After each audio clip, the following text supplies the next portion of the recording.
കഴിക്കാം വാ. എന്താ കഴിക്കാൻ? ചിക്കൻ കറി. ഓ, ഇന്നലത്തെ ചിക്കൻ കറി അല്ല, എനിക്ക് വേണ്ട. നിങ്ങളല്ലേ പറഞ്ഞ ഇന്നലത്തെ ചിക്കൻ കറി ആയാലും ഇന്ന് കഴിക്കാന്ന്. എന്ത് ചിക്കൻ കറി ഇന്നലെ നീ ഉണ്ടാക്കി വെച്ചു കൊടുക്കുന്നത്? നിനക്ക് ഞാൻ ചിക്കൻ കറി എന്താന്ന് കാണിച്ചു തരാം.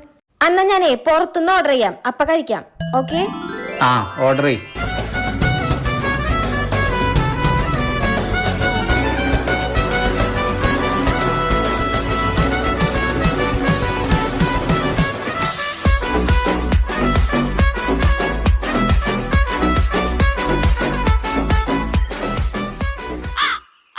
അതെ, ഓർഡർ വന്നിട്ടുണ്ട്.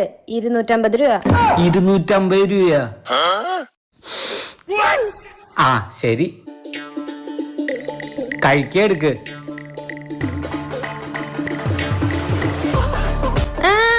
കഴിക്കി. പുറത്തുനിന്ന് ഫുഡ് കഴിക്കുന്ന ശരീരത്തിന് എത്രയൊക്കെ ദോഷാന്ന് പറഞ്ഞാലും ഇതിന്റെ ടേസ്റ്റ് ഒന്ന് വേറെ.